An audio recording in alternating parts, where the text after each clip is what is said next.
Alright guys, welcome back to VALORANT News. The World Championship is just around the corner. Drama potentially going down between Sentinels and Fnatic. A scrim set they ran over the last couple of days has now got Boaster revealing exactly what composition at least Zellsis was using on the other side. Is there anything in this? Is Zellsis going to be especially frustrated about this idea, especially what he said the other day about scrims getting leaked in the North American scene? Very much interested your thoughts in the comments below. Hit the like button if you enjoy. Subscribe if you're new as always. I would greatly appreciate his com, by the way, over there in Korea getting ready to go. Only a couple of days away now from the World Championship officially getting underway, and we've got a few pictures going down. For example, well, Zellsis, here's Sassy, and the boys in the background having a good time as always. They're putting in the work, they're trying their best to get over the line. Before we get to that though, got to quickly mention what happened in the regional playoffs in the Latin American side. Lots of playoffs going on around the world right now in various regions. Southeast Asia as one example. At Reta Esports, they get the 3-2 dub against All Knights yesterday. This actually came as a reverse sweep, I'm pretty sure. Yeah, they went down 17 or 13-7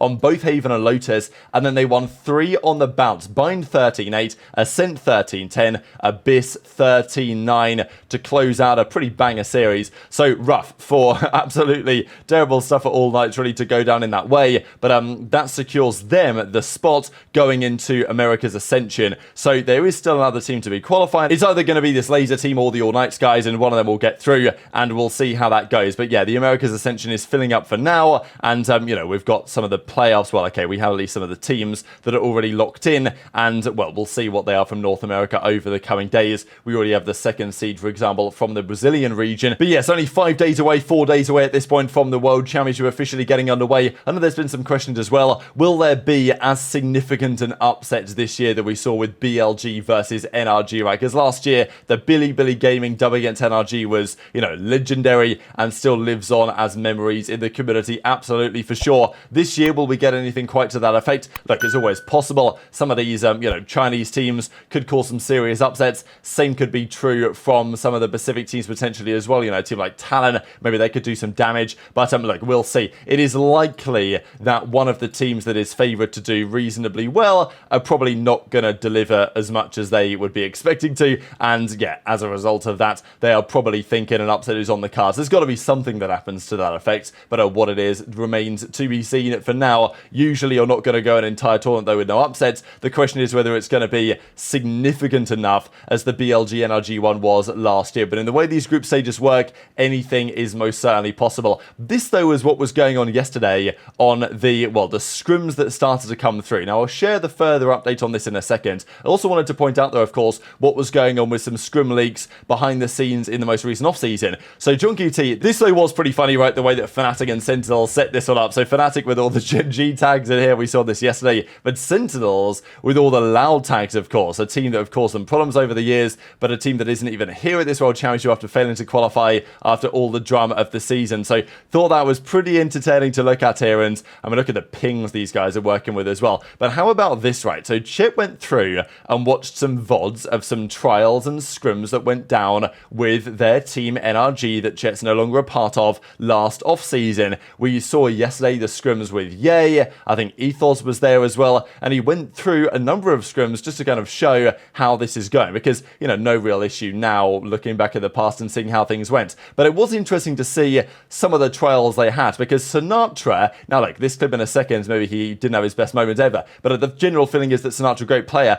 The thing is for Sinatra, though, is that you'll often find, yes, he gets linked to these teams a lot, but does he ever, like, they never tend to sign him, right? Like, obviously a very talented player. With all the drama that went down with him a couple of years ago now, it still seems like they're not looking to bring him back in, even though he is allowed to play. I think Riot are happy for him to play. The organizations, for whatever reason, seem to, like, he needs to, for some reason, be, like, absurdly good for them to sign him. But it just makes me wonder, right? Because he'll trial Sinatra for various teams, do well in the trials, and then they just won't sign him, right? So maybe he just needs to do like absurdly good to make them sign him. I don't know. But maybe there's some future in that. Anyway, he had a trial against M80, trialing Nitro on, they were basically trialing Nitro at the time. They had an optic scrim against Rise when Shanks was playing that, of course, from way back in the day. Sinatra and Ethan NRG trial on Haven against M80 trialing Nitro. Sinatra and Ethan NRG trial on Split against EG when they had Baby J, Superman and Stella. So very entertaining, I'm sure. Then we had the Yay Narrate one we saw yesterday against, After Champions against Loud.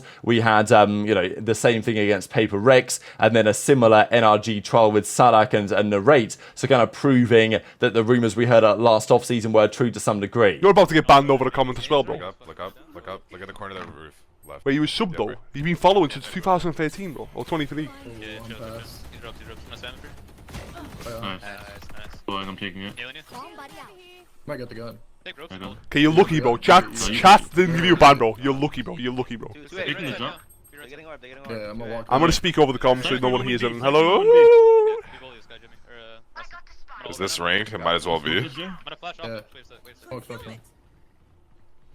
Hit the trip. I broke it. I'm going. Oh my god. Oh Shit. Oh. Ethan has you. Watch right. Watch right. Yeah, he was playing. Chet, he was playing. You didn't see that. He was playing, bro. The thing is, I was full on him.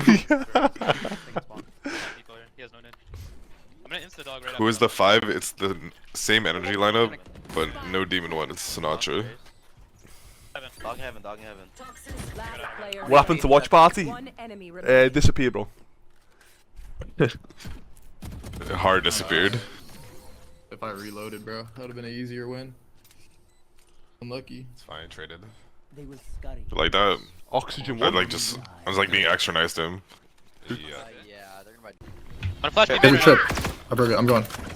pillar. Close. 118. Oh, Shit. Default. I got you. Ethan has you. Watch your right. Watch your right. Yeah, I'm Hold your right. right. Right? It happened. He was playing. I got naded Chet, out. he was playing. You didn't see that. He was playing. The thing is, I was full on him. Taking spawn.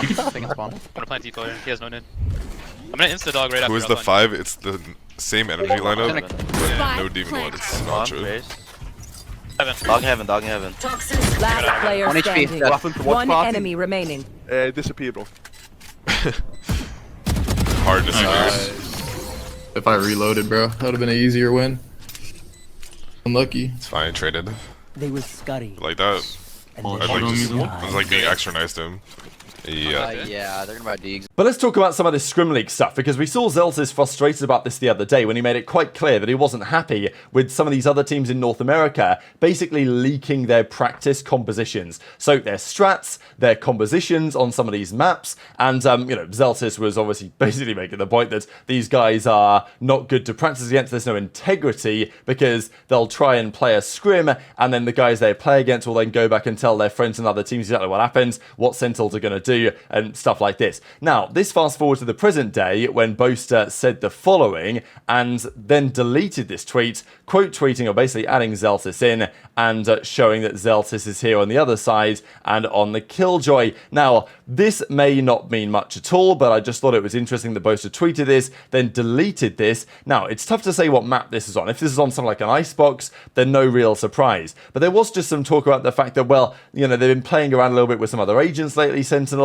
and, it's nothing much. It's nothing major, obviously, is it, from Boaster to tweet this out? Oh, Zellsis on the Killjoy. Wow, I'm incredibly surprised. But it is at least something, and I wouldn't say it's like a violation of competitive or sporting integrity to a great extent, but it depends how Sentinels will see it, that maybe it's like, maybe we shouldn't have done that, or whatever you want to say. Just because the tweet then got deleted, and, Zellsis comes in the replies and says, I'll forgive you not blowing the Killjoy if you pay for 2 champ bundle giveaways for us. So clearly, like, joking a bit, it's Zellsis, right? He's joking around a bit. But whatever you think about that, like, obviously he's, still not so happy about the situation. And as Boaster says, I swear I blurred it. Now you've just leaked it. Forgot to at you. And, why is the Killjoy there? I didn't even see that. And they deleted the tweet. So, it seems like Boaster's joking around as well to me. But whatever the case is, still a bit of a back and forth here. And Boaster, it's not like, basically Zellsis came back again and started to reply and say, oh, no worries about it. It's like, no problem at all. And he actually tweeted this one out a couple of different times, and then he added him on the last occasion. So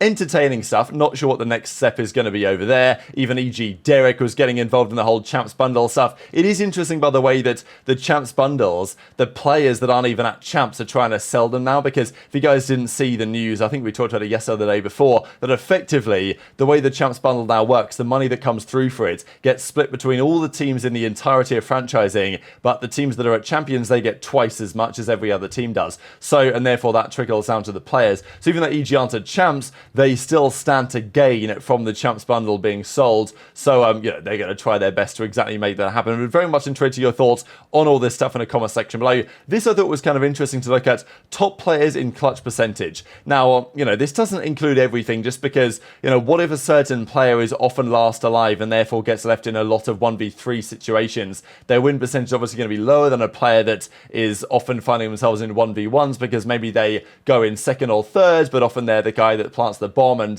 therefore hides away, finds himself in all 1v1s. But regardless, these are on paper some of the clutchest players in the league. Impressive and Bayon. I thought that Hero as well was notable on Fnatic, really, just because of, you know, he hasn't been around that long, but already he's had 30 attempts at clutches and he's won 12 of them of these particular situations. And also Fnatic, they find themselves as technically the best Haven team in the world from stage 2 going into Champions. You don't necessarily have to be the best on a map to win the event, but obviously it kind of helps. And their attack win rate, their defense win rate is both rather good. And on the Icebox though, it's actually Lev that seem like the team to beat over here right now in terms of percentages, but you know, they've only lost once so far, but Gen.G as well are undefeated on the map so far. So if they played against each other, that could potentially be fireworks. But very much interested in your thoughts in the comments below. Hit the like button if you enjoyed, subscribe if you're new, take care, and I'll see you next time.